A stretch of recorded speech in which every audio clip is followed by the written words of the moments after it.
امشب در 24 مقامات اسرائیل میگن اهداف حمله در ایران مشخص شدن و تنها مسئله باقی مونده زمانه. نتانیاهو به بایدن اطلاع داده تأسیسات نظامی ایران اهداف احتمالی ان، نه تأسیسات هسته‌ای یا میادین نفتی. وزارت دفاع آمریکا میگه اولین سامانه ضد موشک بالستیک این کشور وارد اسرائیل شده. فاینانشال تایمز نوشته اسرائیل با احتمال کمبود موشک‌های رهگیر مواجهه. و هشدار کاخ سفید به ایران برای متوقف کردن همه توطئه‌ها علیه دونالد ترامپ. جو بایدن دستور داده به توطئه‌های جمهوری اسلامی علیه آمریکا رسیدگی بشه. از استودیوی ایران اینترنشنال این 24 است با فرداد فرهزاد. بینندگان ایران اینترنشنال در ایران و سراسر جهان سلام و وقت بخیر. ساعتی پیش وزیر دفاع اسرائیل بار دیگه تاکید کرده که پاسخ غریب الوقوع این کشور به جمهوری اسلامی دقیق و مرگبار خواهد بود. در همین حال واشنگتن پست هم گزارش داده که نخست وزیر اسرائیل حمله به جمهوری اسلامی رو صرفاً به تأسیسات و زیرساخت‌های نظامی ایران محدود کرده و به جو بایدن گفته این حمله شامل سایت‌های غیر نظامی، هسته‌ای و تأسیسات انرژی هم نخواهد شد. گزارش میگه که این عقب نشینی نتانیاهو یک عامل کلیدی در تصمیم آمریکا برای ارسال سامانه دفاع هوایی پیشرفته ضد موشک‌های بالستیک تاد به اسرائیل بوده. واشنگتن پست نوشته دولت بایدن نگران هر گونه حمله به تأسیسات هسته‌ای و یا انرژی ایران به پاسخ متقابل جمهوری اسلامی مواجه بشه. ساعتی پیش هم شبکه کان اسرائیل به نقل از یک مقام ارشد این کشور گفته اهداف این تصمیم که در سطوح سیاسی گرفته شده مشخص شدند. همکارم سمیرا قرایی از وزارت خارجه آمریکا به ما پیوسته. سمیرا، به نظر میرسه که یک تصویر روشن‌تری داریم از اهداف احتمالی اسرائیل، فقط تنها موضوع باقی مانده الان زمانه. دقیقاً همینطور. تنها موضوع باقی مانده زمانه که گفته میشه هنوز راجع به اون تصمیمی نگرفتن. روز گذشته واشنگتن پست و بعد از اون وال استریت ژورنال گزارش‌هایی رو منتشر کردند به نقل از منابع آگاه آمریکایی. با این همه گزارشی رو نیویورک تایمز هم منتشر کرده بود که خبرنگارانش در اسرائیل به نقل از منابع آمریکایی این رو گزارش می‌کردند که اونطوری که نتانیاهو به آقای بایدن اطمینان خاطر داده، گفته که تأسیسات هسته‌ای و صنایع نفتی جمهوری اسلامی رو مورد هدف قرار نخواهند داد و به سراغ تأسیسات نظامی جمهوری اسلامی خواهند رفت. این یک اطمینان خاطریه که به نظر میرسه آقای نتانیاهو به آقای بایدن داده. با این همه بعد از چند ساعت که این گزارش منتشر شد به دفتر نخست وزیر اسرائیل نامه‌ای رو زده بودند. برخی از این روزنامه‌نگاران از او توضیح خواسته بودند که آیا تایید میکنه نمیکنه. آقای نتانیاهو در واقع دفتر نخست وزیر اسرائیل گفته بود که در رابطه با این مسائل با ایالات متحده مشورت می‌کنند، اما در نهایت بر اساس منافع ملی اسرائیل تصمیم گیری خواهند کرد. فرداد این خبر داره در حالی منتشر میشه که امروز سه‌شنبه قیمت نفت خام برنت $74 بشکه‌ای بوده. یعنی بلافاصله بعد از انتشار این خبر که به تأسیسات نفتی اسرائیل حمله نخواهد کرد، تأثیرش رو ما داریم در بازار نفت می‌بینیم و از امروز ما دقیقاً 3 هفته داریم تا انتخابات ریاست جمهوری. یعنی بلافاصله انتشار چنین خبری روی بازار نفت داره تأثیر میگذاره و ممکنه که به شکل مستقیم هم تأثیر بگذاره بر نتیجه انتخابات ریاست جمهوری. این مسئله در 1-2 هفته گذشته بسیار مطرح شده بود که شکل حمله نتانیاهو به جمهوری اسلامی میتونه نتیجه انتخابات ریاست جمهوری در ایالات متحده رو تغییر بده، منجر به افزایش قیمت بنزین، بیشتر شدن نارضایتی از کارزار دموکرات‌ها بشه و شانس خانم هریس رو برای پیروز شدن کمتر بکنه که حالا داریم می‌بینیم چنین خبری داره منتشر میشه. روز دوشنبه خبری آمد در رابطه با ارسال سامانه موشکی تاد و سه‌شنبه هم سخنگوی پنتاگون آقای رایدر آمد بیانیه رو در این رابطه منتشر کرد و گفت که از روز دوشنبه تعدادی از نیروهای نظامی ایالات متحده و بخش‌هایی از قطعات مورد نیاز برای سامانه موشکی تاد رو به اسرائیل فرستادن و در روزهای آینده هم تعداد نفرات بیشتر و قطعات بیشتری رو خواهند فرستاد. 100 نیرو رو ایالات متحده اعلام کرده که به اسرائیل خواهد فرستاد و آقای رایدر گفته که در آینده نزدیک سامانه موشکی تاد وارد مرحله عملیاتی خواهد شد و بنا به مسائل امنیتی تاریخ دقیقش رو روشن نکرده. حالا برخی از رسانه‌ها هستند که دارن از این صحبت می‌کنن که آقای نتانیاهو چون با آقای بایدن گفته گفته که تأسیسات نفتی و هسته‌ای رو نمیزنه، آقای بایدن هم به عنوان یک مشوق یا حالا قدردانی سامانه تاج رو در اختیار اسرائیل قرار داده. این صحبت هم داره مطرح میشه و در عین حال از این هم داره صحبت میشه. فاینانشال تایمز این گزارش رو منتشر کرده بود که زرادخانه موشک‌های اسرائیل، موشک‌های دفاعی، اونهایی که برای پدافند هوایی ازش استفاده میکنه، کاهش چشمگیری پیدا کرده. در این یک سال گذشته از 8 اکتبر تا الان بیش از 20,000 راکت تنها از سمت حماس و حزب الله لبنان به سمت اسرائیل شلیک شده و اسرائیل برای دفاع از خودش میزان بسیار زیادی از این موشک‌ها رو استفاده کرده و شاید یکی از دلایل ارسال سامانه موشکی تات هم همین کاهش در زرادخانه موشکی اسرائیل باشه. ممنونم از تو سمیرا قرایی، خبرنگار ما در وزارت خارجه آمریکا. همطور که اشاره کردم، واشنگتن در نامه‌ای به دولت اسرائیل خواهان بهبود وضعیت انسانی در غزه ظرف 30 روز آینده شده و هشدار داده در غیر این صورت کمک‌های نظامی آمریکا به اسرائیل ممکنه به خطر بیفته. این نامه از طرف وزیر خارجه و وزیر دفاع آمریکا به یوآف گالانت وزیر دفاع و رون درمر وزیر امور راهبردی اسرائیل ارسال شده. امید معماریان، روزنامه‌نگار و تحلیلگر سیاسی از دیترویت، و شکریا برادوس، پژوهشگر امنیت بین‌الملل و سیاست خارجی از واشنگتن دی سی با ما هستند. آقای معماریان، چقدر حائز اهمیت هست ارسال چنین نامه‌ای که بخشی از متن او هم به رسانه‌ها درز کرده در چنین زمان حساسی به اسرائیل؟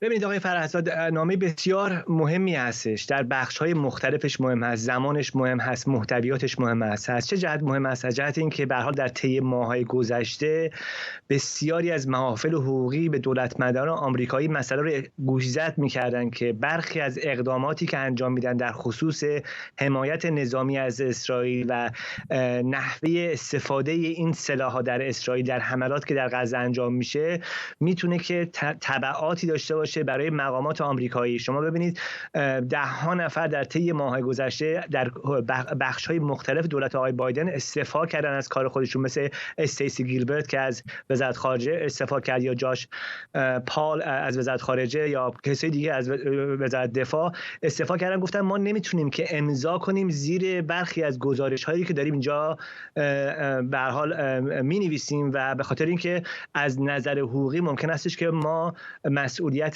حقوقی داشته باشه برامون و پیگرد قانونی داشته باشه.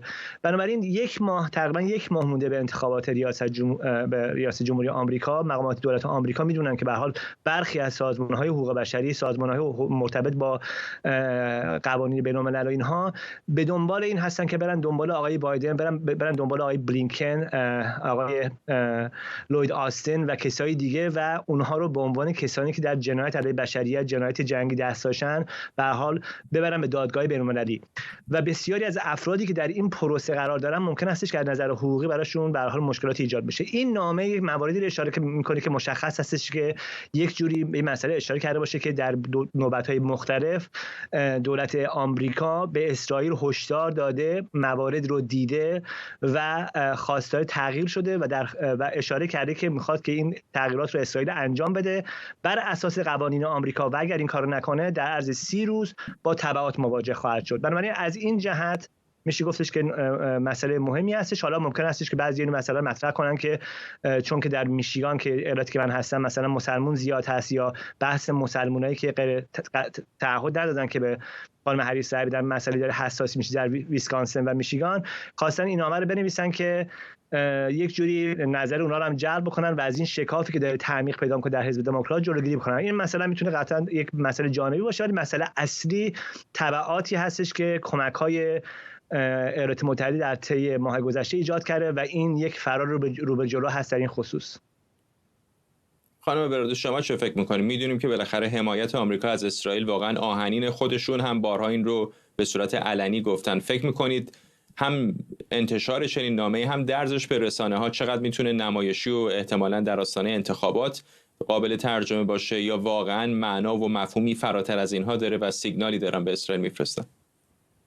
وقتش مهمه، چون که الان خب راپورتی که همکارتون پخش کرد در مورد فرستادن سامانه تاد برای اسرائیل، ولی چنین نامه‌ای داره پخش میشه و به اسرائیل میگه باید تا آخر این ماه جلسه داشته باشیم، به خاطر اینکه اگر وضع الان غزه رو در نظر بگیریم که دوباره اسرائیل در شمال غزه با حماسی که بعد از برگشتن مردم غزه به شمال دوباره داره یارگیری میکنه و اونجا دوباره میخواد قدرت بگیره و مجبور اسرائیل دوباره از اونجا مردم به طرف جنوب داره مجبورشون میکنه برن که مردم نمیرن و ما اون فاجعه انسانی رو در شمال غزه شاهدش هستیم که بعضی از مطبوعات اسرائیل بهش میگن جنرال پلان، یعنی پلانی که قسمت شمال غزه رو کاملا نابود کنن، خالی از سکنه کنن و اونجا بر حسب برنامه‌هایی که وزیران راستگرا و افراطی نتانیاهو دارن اونجا رو یا شهرک نشین اسرائیلی وارد کنن یا منطقه نظامی یا منطقه کاملا سوخته رو ایجاد کنن. اینجا یکی از قسمتایی که در این نامه هم می‌بینیم که در موردش بحث شده که نباید دیگه مجبور کنید فلسطینی‌ها رو از شمال غزه به طرف جنوب برن، ولی الان در این زمانی که اسرائیل میخواد به ایران حمله کنه و آمریکا نمیخواد حملات اسرائیل شدید باشن و یکی از دلیلی که این سامانه تاد رو فرستاده چون که میدونه اسرائیل میخواد حمله شدید انجام بده و احتمال زیادی جمهوری اسلامی بخواد جواب بده بعد از چنین حمله شدیدی، که اگر جمهوری اسلامی این دفعه بتونه موفق باشه در حملش به اسرائیل، اینجا آمریکاست که مجبوره برای دفاع از اسرائیل وارد چنین نبردی بشه. پس فرستادن چنین نامه‌ای با تمام جزئیات در مورد جنگ غزه، در مورد موضوعات حقوق بشری، در مورد کمک انسانی، در مورد هلال احمر و در مورد یونروا، تمام این موضوعات با تمام جزئیات در این نامه وجود داره و پخش شده. این یه نوع فشاری هم هست به نظر من دولت نتانیاهو که فعلا تکلیف غزه رو باید روشن کنی، تکلیفی که میدونیم تا الان هم برنامه مشخصی نداره اسرائیل در مورد اینکه در آینده غزه بعد از این جنگ، که در این نامه نکته خیلی مهمی توش وجود داره. به اسرائیل میگه شما که الان موضوع جنگ و در غزه رو به جنگ علیه تروریسم تغییر دادی، یعنی جنگ غزه به نحوی در این نامه داره اقرار میکنه که جنگ غزه تموم شده و ما فقط کانتر تروریسم فایت داریم، یعنی حمله ضد ترور داریم که حمله ضد ترور با حمله جنگ کاملا وسیعی که نتانیاهو اعلام کرد در غزه کاملا کانسپتش متفاوته. پس اینجا من اینو بیشتر یک فشار بر دولت نتانیاهو میبینم، حالا به جز چیزی که معماریان به درستی گفتن در مورد انتخابات هم تاثیر خودش رو داره که تأثیری که این جنگ بر انتخابات داخل آمریکا و آراء مسلمانان داخل آمریکا داره، اینها خواستن که این رو به نظر من اینجا بولد کنن، در نظر بگیرن برای آراء داخل آمریکا. و یک نکته پایانی که در مورد برنامه‌ای که در این نامه از اسرائیل میخواد آمریکا، خیلی به نظر من رؤیایی در نظر میگیرن که بیایید کاملا این موضوعات رو اجرا کنید در این مدت کوتاه. یکیشون کمک‌های انسانیه. خب اگه یادمون باشه خود دولت بایدن یک طرحی رو قبول کردن که برن اونجا یک بندر فلاد یا بندر متحرک رو درست کنن برای کمک کردن به غزه. سرنوشت این بندر رو میدونیم، خب بعد از هدر دادن بیش از 300 میلیون بودجه آمریکا هیچ کمک آنچنانی نشد و اون بندر رو جمع کردن. یعنی بعضی از طرح‌هایی که دارن میگن در این موقعیت که الان هست، به نظر من بیشتر طرح‌هایی هستن که ای کاش میتونستن اجرا کنن، ولی در این موقعیت اجرا کردنش برای اسرائیل هم سخته، هم با دولت نتانیاهو بسیار سخت به طرف این راه حل ها بره. آقای معماریان، وقتی کلا رویکرد آمریکا رو در مقابل اسرائیل در این حدود یک سال گذشته می‌بینید، آیا به نظرتون یه ذره نقش پلیس خوب پلیس بد رو دارن بازی نمی‌کنن؟ چون دائما از آمریکایی‌ها میشنویم هشدارهای این چنینی، چه عیان در مقابل دوربین رسانه‌ها، چه بعضی اوقات مخفی که حالا اون هم درز می‌کنه مثل این نامه به مقامات اسرائیلی، ولی در عین حال حمایت همچنان به نظر 100% هست، کمک‌ها همچنان ادامه داره و اسرائیل هم کم و بیش همون چیزی رو که به دنبالش بوده داره دنبال می‌کنه. ببینید همونطور که کاملا همینطور است، همونطور که خانم بردوست مطرح کردن، خب این نامه قطعا فشار زیادی رو ایجاد خواهد کرد روی اسرائیل. تا الان سابقه نداشته که در خصوص موارد مختلف به چنین صراحتی صحبت بشه، در خصوص آزار و اذیت زندانیایی که در طی این 10 ماه یک سال گذشته گرفتن صحبت شده، اونو به رسمیت شناخته و خواستار تحقیقات شده. در خصوص اینکه اسرائیل برنامه‌اش درباره اون قانونی که در کنستشون هست و اگه تصویب بشه میتونه که کمک‌های انسان دوستانه رو یا فعالیت سازمان‌های حقوق بشری و انسان دوستانه رو در واقع محدود بکنه صحبت کرده و گفته که این اتفاقا نبیفته و اشاره کرده که به هر حال بیشتر از 1.5 میلیون نفر در اونجا در غزه با مشکلات جدی که جونش رو تهدید میکنه مواجه هستن و تک تک عباراتی که به نظر من استفاده شده کاملا عبارات حقوقی هست و ارجاع داره به قوانین ایالات متحده، قوانینی که مرتبط هست با فروش سلاح، قوانینی که مرتبط هست با کمک‌های انسان دوستانه و نقض اونها و در واقع اشاره میکنه که ما بر اساس یک سری قوانین، یک سری پیش‌شرط‌هایی در واقع اون قانون مرتبط با کمک‌های نظامی رو انجام میدیم و اگر اونها محقق نشه شما برخوردار نخواهید بود. ببینید این کارو سخت میکنه برای دولت بعدی که بخواد با اسرائیل در واقع به همین روال کار بکنه و چک سفید بکشن. ببینید الان آمریکا داره نیروی نظامی میفرسته به اسرائیل، داره سلاح میفرسته به اسرائیل و یعنی سربازای آمریکایی وارد یک جنگ میشن. همونطور که خانم برودوس گفتن ممکن استش که هم ایران پاسخ بده و پاسخ ایران هم اصابت بکنه به اسرائیل و ممکنه همون پایگاهی رو بزنن که پایگاه آمریکایی هستش. اون موقع شما بعد بپرسین که خب مجوز این ورود نظامیان آمریکا به اسرائیل رو آیا مجلس کنگره آمریکا امضا کرده؟ بر اساس چه مجوزی این کارو کرده؟ حالا همین در خصوص کمک‌های نظامی هم هست. بسیاری از کمک‌های نظامی برخی از پیش‌شرط‌هایی رو که مثلا کمک‌های نظامی آمریکا به عربستان، مصر، به جای دیگه به هر حال داشتن، اون پیش‌شرط‌ها رو رعایت نمی‌کنه و اساساً کاملاً دور زدن مقامات مسئول وزارت خارجه و وزارت دفاع و این کمک‌ها رو برای خاطر اولویت و فوریتی که داشته کمک‌ها رو تصویب کردن و در اختیار اسرائیل گذاشتن. اون چیزی که الان اینجا مطرح می‌کنه من بیشتر از زاویه حقوقی نگاه می‌کنم و چیزی که در طی ساعت‌های گذشته، روزهای گذشته، هفته‌های گذشته حقوقدان‌ها در موردش صحبت کردن این که انقدر موارد تخلف در وزارت خارجه و وزارت دفاع زیاد هست که بسیاری از کسانی که در این دو تا وزارتخونه و وزارتخونه‌های دیگه‌ای که در این کار مشارکت داشتن این گزارش‌ها رو تصویب کردن، این که به هر حال پیش شرط‌ها رو نادیده گرفتن و یک جوری زمینه رو فراهم کردن برای تایید چنین کمک‌هایی میتونن که از نظر حقوقی مسئولیت داشته باشن و فکر می‌کنم که همونطور که اشاره کردم این نامه یک جوری در واقع میخواد بگه که اگه وقت فرا بردنشون دادگاه بگن که ما اقدامات لازم رو انجام دادیم. و یه نکته هم در نظر بگیریم، ببخشید طولانی شد، ببینید اون تصاویری که به نظر من در طی روزهای گذشته در خصوص بمباران یه بخشی از غزه که در اون در واقع باعث شد که چادرها آتش بگیره و مردم زنده زنده بسوزن توش، به نظر من یک تکونی داده به هم به افکار عمومی هم به رسانه‌ها و دولت آمریکا رو یک جوری به نظر من متقاعدتر کرده که باید که به هر حال حداقل قوانین خودش رو رعایت بکنه. حالا هر کاری نمیخواد بکنه فشار بیاره، حداقل التیماتوم بده در خصوص رعایت قوانین خودش. خانم برادوسی، زاویه دیگه هم که به گمانم مهم هست اینه که خب اسرائیل کشوری که با استانداردهای غربی آشناست، وکلای خوبی دارن در خود ارتش این کشور، چقدر ممکن است که واقعا الزاما اقداماتی که اسرائیل میکنه خلاف قانون نباشه یا روی بند قانون دارن با احتیاط را حرکت میکنن، از بنده نمیافتن ولی واقعا در آستانه افتادن هستن؟ ممکنه بسیاری از اقداماتی که انجام میدن روی کاغذ یا در یک دادگاه صالحه نشون رو به عنوان خلاف نظامی الزاما ثابت کرده، اما در قضاوتشون در یا مثلا رعایت نکردن شاید موضوعات اخلاقی در مواردی میشه اونها رو پاسخگو کرد. چقدر به نظرتون این میتونه برای آمریکایی‌ها اهرامی باشه برای فشار آوردن به اسرائیل که بگن خیلی خب میدونیم که شما قوانین رو دارید رعایت میکنید اما یک جاهایی هم لازمه که از خودتون خویشتن‌داری بیشتری نشون بدید؟ سوال خوبیه ولی جوابش سخته، به خاطر اینکه واقعا با جامعه‌ای روبرو هستیم، جامعه جهانی که خب میدونیم وقتی در مورد اسرائیل صحبت میشه موضوع قوانین بین‌الملل، حقوق بین‌الملل، موضوعات جنگی، حقوق بشر، همه این موضوعات مطرح میشه، چون که به خاطر اینکه جامعه جهانی به طرف این میره خب بیشتر اسرائیل رو محکوم میکنه. ولی در همزمان ما شاهد خب جنگ روسیه علیه اوکراین هستیم که کمتر به موضوعات بین‌المللی و حقوق بشری بر حسب اون تقسیم شدن جهانی منظورم هست میبینیم آمریکا و اروپا در موردش بحث میکنن، دولت‌ها بحث میکنن، ولی این مردم یا پاپولیشن یا مطبوعات اونقدر در مورد اسرائیل بحث میشه، در مورد مثلا روسیه بحث نمیشه. همزمان ما شاهد مثلا تنش‌های الان بین کره شمالی کره جنوبی هستیم، احتمال حمله چین به تایوان وجود داره، اصلا احتمال وجود داره که ما وارد یک جهانی پر از جنگ بشیم. ولی در چنین موضوعی که جهان کاملا چند قطبی شده و قوانین برای یک یک اکتور، برای یک کشور کاملا ممکنه این کشور رو تحت فشار قرار بدن، برای کشورهای دیگه عادی باشه که مثلا نمونهشو ترکیه رو بریم. برای ترکیه الان عادی، هم به عراق تجاوز کرده، هم به سوریه تجاوز کرده.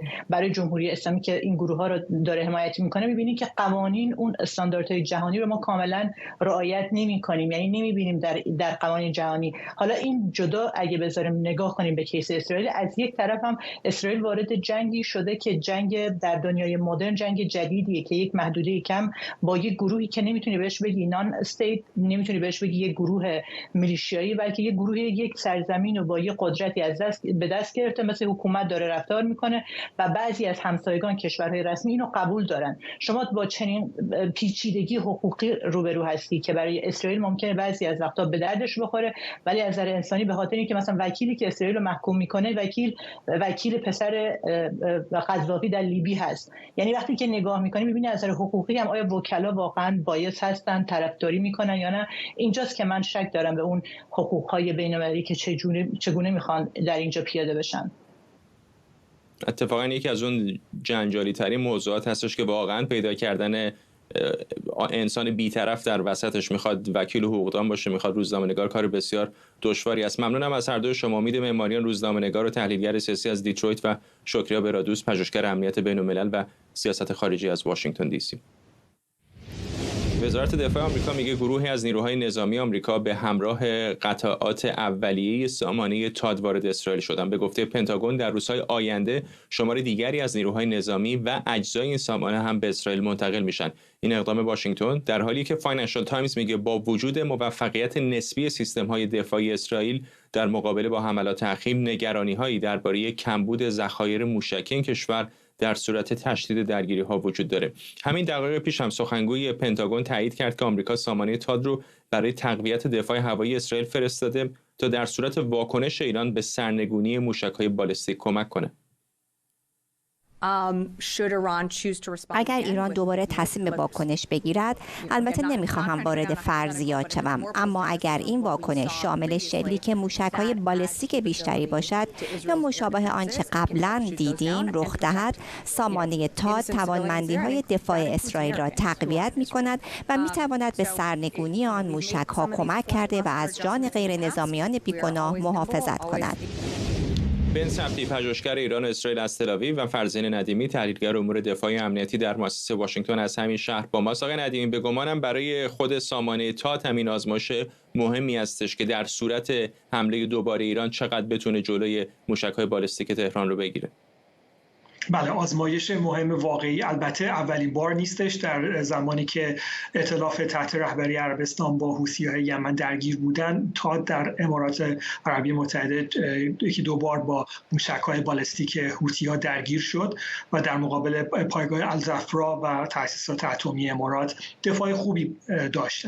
حالا بحث اینه که آیا تات‌های آمریکایی موشک‌های حوثی رو سرنگون کردن یا امارات. بحث سر این هستش که رهگیری موفقیت آمیزی انجام شد به وسیله تاد برای دفاع از جزیره گوام، پایگاه بسیار مهم ایالات متحده در منطقه پاسیفیک، هم اهمیت زیادی داره در مقابل موشک‌های چینی. و حالا اینجا در منطقه خاورمیانه این فرصت ممکنه پیش بیاد که در مقابل موشک‌های بالستیک ایران که برخی از اونها توانایی‌های هایپرسونیک دارن، بتونه شاید لازم بشه که عمل بکنه برای دفاع از یک محدوده یک کشور به نسبت خیلی کوچک در مقابل ایران و کشوری که مرکز جمعیتی قابل توجهی داره و بسیار مهم هستش که این رهگیری بتونه با درصد موفقیت خیلی بالایی انجام بگیره تا در مقابل بروز تلفات و خسارات غیرقابل جبران بتونه مؤثر واقع بشه. آقای سبتی، چقدر به نظرتون حالا حمله اسرائیل اتفاقاً منوط خواهد شد به کار افتادن کامل این سامانه تاد؟ چون یک نگرانی بزرگ این هستش که ایران دوباره دست به اقدام دیگری بزنه. میدونیم که بخشایی از این سامانه و تعدادی از نیروهای آمریکایی وارد اسرائیل شدن، ولی به نظر میرسه که حداقل چند روز دیگری طول خواهد کشید. آیا حدس میزنید که حمله احتمالی هم منوط به کار افتادن کامل تاد خواهد بود؟ بله، ببینید، اولا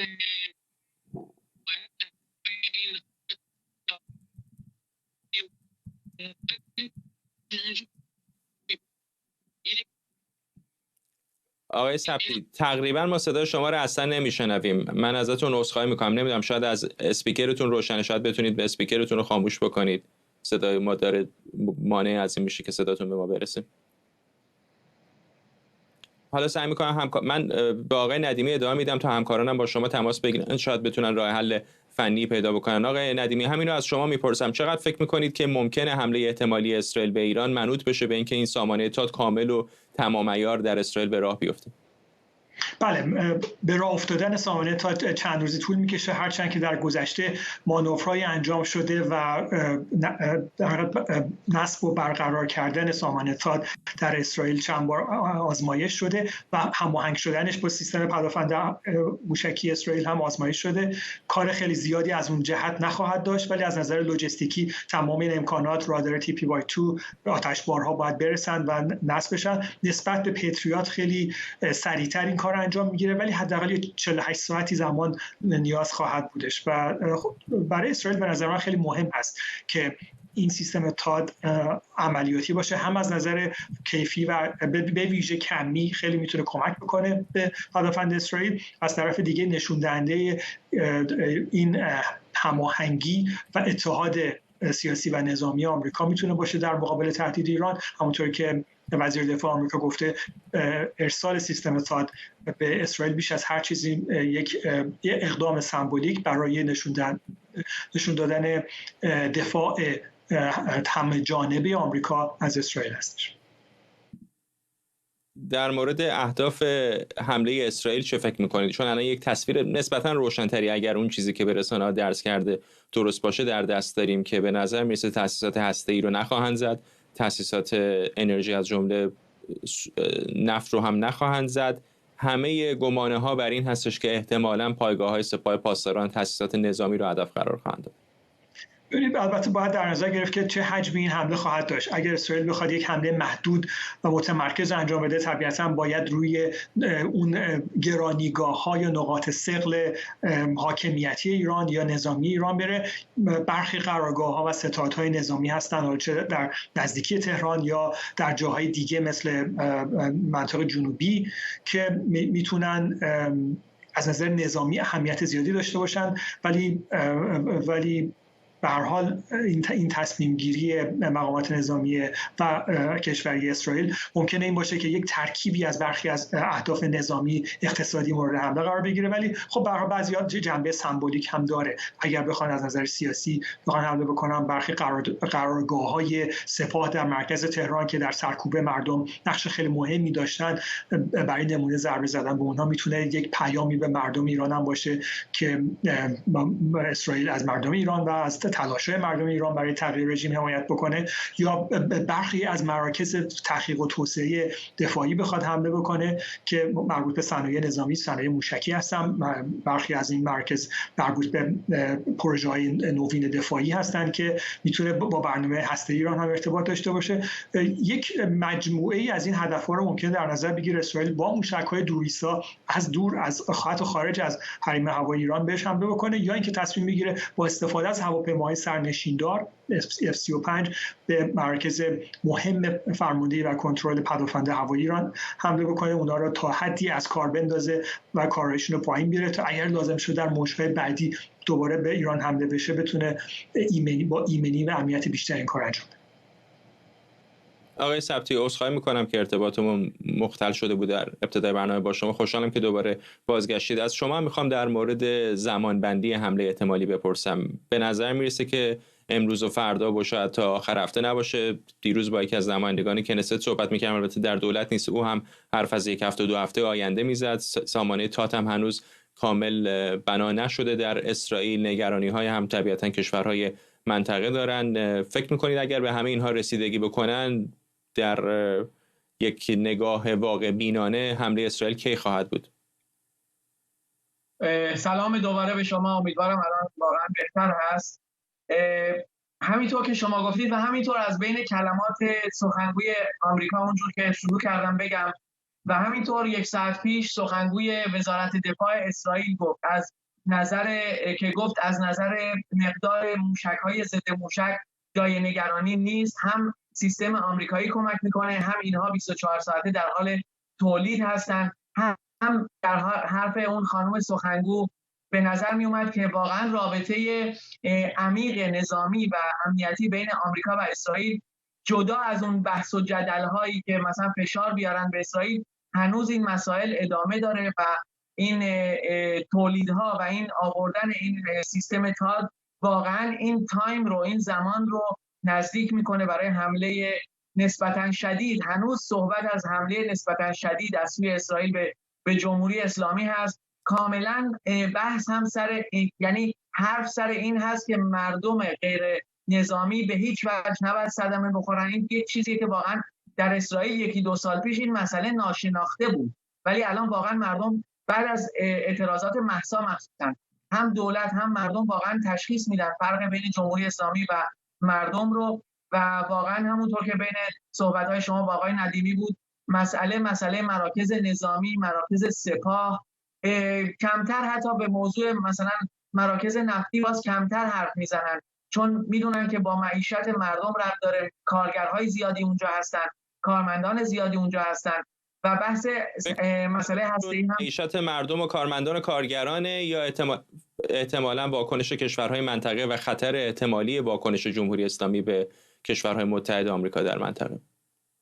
نه، ببینید بیشتر توجه به مردم و معیشت مردم ایران، چون مسئله اینه که بعد از 2019-2020 و همینطور حمله یمنی ها، حوثی ها هم به سعودی هم به اسرائیل به این نتیجه رسیدن که در واقع با این رژیم هیچ فایده ای نداره. بالاخره اونها ضربه خودشون و زهر خودشون رو میخوان بریزن. ما دیدیم که عراقچی با چه زبونی، با چه سخنانی به مردم، به دولت‌های منطقه داره صحبت میکنه، هم تهدید هم با زبون خیلی بازدارنده و سعی میکنه که اونها رو از این دور اسرائیل کنار بکشه. پس به اونها امیدی نیست در واقع، چه اسرائیل صدمه کم بزنه چه صدمه زیاد بزنه، اونها تحت تهدید و آتش جمهوری اسلامی میتونن باشن. برای همین این اتفاقا میتونه یک ائتلاف جدیدی باز به وجود بیاره بعد از قراردادهای ابراهیمی، بعد از وقایع دیگری که از اون موقع بود. این بیشتر در واقع جمهوری اسلامی میتونه این اشتباه بکنه که این کشورها رو با اسرائیل بیشتر متحد بکنه و این چیزی که اونها در کوتاه مدت شاید فکرشو نمیکنن، ولی در دراز مدت این دشمن مشترک، این جمهوری اسلامی باز میتونه بیشتر اینها رو نزدیک کنه، حتی سیستم ها رو به هم دیگه رد و بدل بکنن. حرفش بود چند سال پیش که آیا گنبد آهنین رو مثلا در امارات متحده بذارن و جاهای دیگه. پس در واقع جمهوری اسلامی داره به خودش در این مورد ضرر میزنه اگه واقعا فقط با اسرائیل مقابله نکنه، بلکه دیگران رو هم وارد بکنه و حتی اونها میشه گفت به یک التماس افتادن. وقتی عراقچی به اردن، به مصر میخواد بره، این دیگه نشون میده که از یک طرف اونها دشمن هستن ولی از یک طرف میرن و یک جوری بهشون التماس و تهدید با هم میکنن که چجور از این موضوع کنار بکشن. و یک موضوع دیگه هم در مورد این سیستم تاد من بگم که باز هم باید نگاه کنیم که سربازان آمریکایی حتی به اسرائیل فرستاده شدن. درسته که اونها مستقیما در جنگ همکاری نمیکنن، شرکت نمیکنن، اما این باز نشون میده تا چه حد آمریکا پشت اسرائیل هست، حتی سربازان خودش رو به اینجا میفرسته و این رابطه، این چیزی که در روزنامه‌های جمهوری اسلامی مثلا می‌نویسن یک گسستی ایجاد کنن بین آمریکا و اسرائیل، این یک چیزای واقعا بچگانه است. واقعا اونها یک طرز فکر شوروی قدیم رو حتی شاید دارن که اینجور فکر می‌کردن. این رابطه بین این دو کشور آنچنان محکم هست که خیلی سخت میتونن بینش گسستی به وجود بیارن. ممنونم از هر دوی شما. بن ثبتی، پژوهشگر ایران اسرائیل از تل‌آویو و فرزین ندیمی، تحلیلگر امور دفاعی و امنیتی در مؤسسه واشنگتن. رویترز میگه مقامات ارشد آمریکایی به دستور بایدن پیام‌هایی رو به بالاترین سطوح دولت ایران ارسال کرده و به تهران هشدار دادن که تمام توطئه‌ها علیه ترامپ و مقامات سابق آمریکا رو متوقف کنه. یک مقام آمریکایی به رویترز گفته به حکومت ایران گفته شده که واشنگتن هر گونه تهدید علیه ترامپ رو به عنوان یک اقدام جنگی تلقی میکنه. یک مقام گفته که جو بایدن رئیس جمهوری آمریکا به صورت مرتب در جریان تهدیدها قرار گرفته و به تیمش دستور داده که به توطئه‌های ایران علیه آمریکایی‌ها رسیدگی کنند. دقایق پیش متیو میلر سخنگوی وزارت خارجه آمریکا در پاسخ به سوالی درباره واکنش واشنگتن به تهدیدات علیه دونالد ترامپ گفت اگر این تهدیدات ادامه پیدا کنه ایران با پیامدهای بسیار جدی مواجه میشه. When it comes to the threats against President Trump, as we've said many times. در مورد تهدیدات علیه رئیس جمهور ترامپ، همونطور که بارها گفتیم، ما سالاست که تهدیدات علیه رئیس جمهور سابق ترامپ و مقامات دولت سابق از نزدیک دنبال کردیم. ما این موضوع را یک موضوع امنیتی ملی با بالاترین اولویت می‌دونیم. ما این تهدیدات گستاخانه را قویاً محکوم می‌کنیم و روشن کردیم که اگر ایران به هر یک از شهروندان ما حمله کنه، از جمله کسایی که به آمریکا خدمت می‌کنن یا قبلا خدمت کردن، ایران با تبعاتی بسیار جدی مواجه میشه. آرش آرامش اوغدان و کارشناس امنیت ملی از واشنگتن به ما پیوسته. آرامش، خیلی پیشتر از اینها باید همچین سیگنال روشنی رو به تهران میفرستادن. اینطور نیست؟ چون به نظر میرسه جمهوری اسلامی چندین بار به صورت مستقیم و غیر مستقیم تلاشایی برای ترور ترامپ و بعضی دیگر از مقامات آمریکایی انجام داده. بدون شک به نظر من دولت بایدن باید خیلی زودتر از اینها هم دست کار میشد، همین که این رو علنی میکرد و هم فشار سیاسی و هم فشار مطبوعاتی روی جمهوری اسلامی میذاشت و این قضیه رو علنی میکرد. این یکی از دلایلی که به نظر من الان خیلی از رسانه‌های آمریکا هنوز به این قضیه آنچنان نمیپردازن، یه بخشش این است که اطلاعات زیادی از طرف دولت بایدن منتشر نشده. اما دیدم که امروز مستقیما به تهران اعلام کردن که اگر سوء قصدی علیه جان پرزیدنت ترامپ انجام بشه و جمهوری اسلامی بخواد یک همچین دست‌درازی رو بکنه، ایالات متحده اون رو به عنوان یک عمل جنگ و یک اعلام جنگ خواهد دید و با اون مقابله میکنه.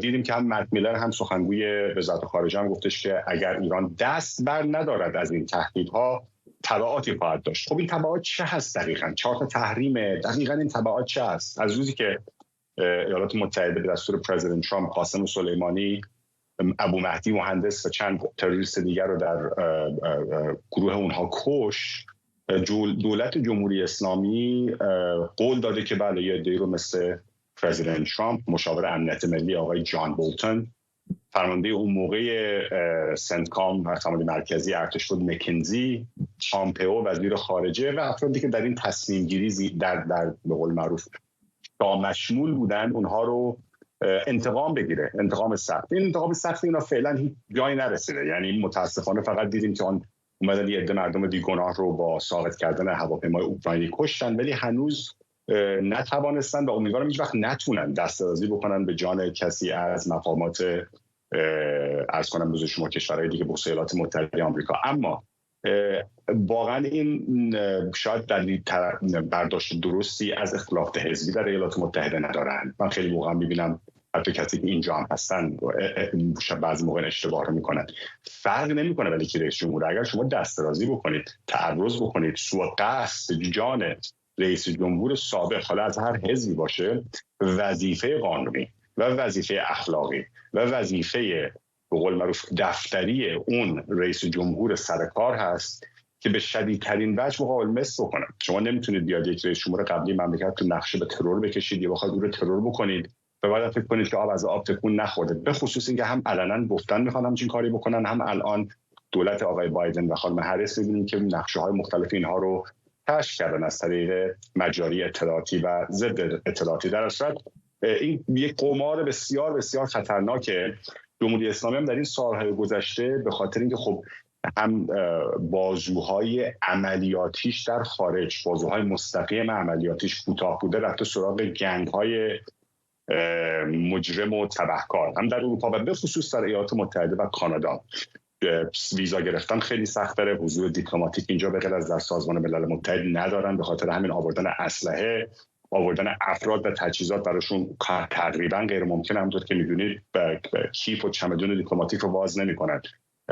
مقاماتی که پاسپورت دیپلماتیک دارن و تحت لوای اون برای جمهوری اسلامی سفر میکنن میتونن به سفارت ایران در اون مقر هر چی خواستن ببرن. و در امریکا سفارت نداره، فقط یک مقر داره در سازمان ملل متحد. به خاطر همین با سخت بودن ویزا، با احاطه اطلاعاتی که ایالات متحده روی اینها داره و با نداشتن حضور دیپلماتیک در ایالات متحده، دست اینها خیلی کوتاه‌تره. اما دیدیم دیگه بارها رفتن از گنگ‌های مختلف، از گروه‌های تبهکار و اشرار مختلف سعی کردن با اونها قرارداد ببندن و دست به تبهکاری بزنن. نمونه اولش شاید برگردیم به 10-12 سال پیش، موقعی که یک شخصی در همین ویرجینیا از طرف سپاه اجیر شده بود که بیاد با تبهکاران کارتل‌های مواد مخدر مکزیک تبانی بکنه که سفیر اون موقع عربستان سعودی رو در همین رستوران کافه میلانو در واشنگتن دی سی بکشن که بعداً هم عادل الجوهری شد وزیر خارجه عربستان سعودی. ولی دیدیم دیگه در مورد هم ترورهایی که می‌خواستن بکنن به سوی قصدهای ایران اینترنشنال باز رفته بودن سراغ تبهکار بین‌المللی و همین چند وقت پیش هم شبکه شما یک خبر مفصل انتشار داده بود در مورد پرونده‌ای که از دادستانی فدرال از میناسوتا شروع شده بود ولی به مریلند و به ویرجینیا کشیده شده بود و اون هم باز جمهوری اسلامی رفته بود از گروه‌های تبهکار موتورسیکلت سوار به قول معروف گنگ‌ها با دادن پول خواسته بود که اونها آدم کشیش رو یا به قول معروف اون چیزی که شرخریش هست رو برای جمهوری اسلامی انجام بدن. آقای آرامش گفتید که قمار خطرناکی است که جمهوری اسلامی داره میکنه، ولی در این سالهای اخیر دیدیم که از نظر قماربازی خیلی تجربه بدی نداشته تا اینجا جمهوری اسلامی. چه اتفاقی میفته که به نظرتون اینقدر گستاخی تهران بالا میره؟ یک قمارباز هم بالاخره در یک جایی باید زندگیش رو از دست بده وقتی قمارهای خطرناک میکنه، ولی میبینیم جمهوری اسلامی همطور یک قدم جلو میاد و هزینه چندان سنگینی پرداخت نمیکنه.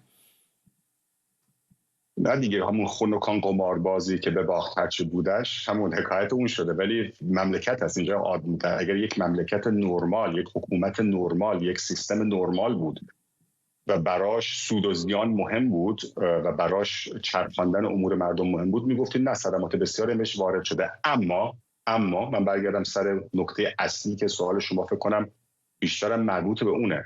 اینها تصورشون بر اینه که بایدن کاری نمیکنه. ببینید در این چند سال اخیر هم با تمام تعرضات و تحرکاتی که جمهوری اسلامی داشته در عراق، در سوریه، مستقیم یا غیر مستقیم به منافع ایالات متحده صدمه زده، مقابله به مصر نکرده. ایالات متحده یا اگر هم کاری بکنه آنچنان چشمگیر نبوده. نمونه بارزش من بارها هم گفتم دیگه، همین چند ماه پیش گروه‌های تروریستی نیابتی جمهوری اسلامی در منطقه گروه عراقی با پهپاد 3 سرباز ارتش رزرو ایالات متحده رو در اردن کشتن. تبعات اون دقیقاً چه بود برای جمهوری اسلامی؟ بغیر از خب مثل اینکه یک سری ادوات اینها رو در دریای سرخ زدن، خب غیر از اون دقیقاً چه بود؟ حالا حوثی‌ها رو میزنن، درسته، نمیدونم، ولی اینکه جمهوری اسلامی هم یه مقداری به قول عامیانه بیکله است، درسته، ولی با این وجود اینطور نیست که کاملا براش بی تفاوت باشه و کاملا براش بی ارزش باشه یک حکومت مقتدر که بگه نه شما اگر یک همچین دسترازی بکنید، سرباز ایالات متحده رو بکشید یا بخواید پرزیدنت الان یا قبلی رو از هر حزبی باشه بکشید، با سخت‌ترین تبعات روبرو خواهید شد. ولی بالاخره هر چیزی هم کاسه هر کسی هم بالاخره یه جای لبریز میشه. من اینو بارها گفتم. من کارنامه بایدن رو در قبال ایران خیلی ضعیف میبینم. کلا کارنامه دموکرات‌ها رو در قبال اینکه با ایران خیلی کجدار و مریض، با جمهوری اسلامی همیشه از سر موضوع این که نه حالا میشه مواضعشون عوض کرد، نه بالاخره اینا ماهیتاً ذاتاً و فطرتاً حکومت بدی نیست. این که موقعی که به این نتیجه گیری رسید که جمهوری اسلامی ذاتاً و فطرتاً حکومتی است شر و تا جایی که بتونه از شما پوان میگیره، آخر سر هم میزنه زیر قول و قرار و پیمان، این نتیجه است منطقی. با موقع میدونید دقیقاً با اینها چجوری باید برخورد کرد. ولی موقعی که میبینید نباید بهشون پوان داد، اینها رو باید آرام کرد، باید سر میز مذاکره. تا حالا جمهوری اسلامی اینطوری تونسته از اینا پوان بگیره، نفت فروخته و به شرارت خودش در منطقه ادامه داده. ولی کاسه میگم هر کسی یه موقع لبریز خواهد شد. اگر یک همچین اتفاقی بیفته و خدا نکرده صدمه‌ای بخوره به پرزیدنت ترامپ یا هر مقام بلندپایه دولتی دیگه، نه تنها ایالات متحده حق این رو داره که مقامات جمهوری اسلامی و جمهوری اسلامی رو تنبیه بکنه، بلکه باید این کار رو بکنه. ممنونم از شما. آرش آرامش عقدان در کارشناس امنیت ملی از واشنگتن دی سی با ما. و ممنونم از شما که بیننده برنامه 24 امشب بودید. این برنامه رو کمی دیرتر میتونید در یوتیوب ایران اینترنشنال هم دنبال بکنید. سایت ما رو هم از دست ندید. حتما نشانی ما رو میدونید، iranIntel.com.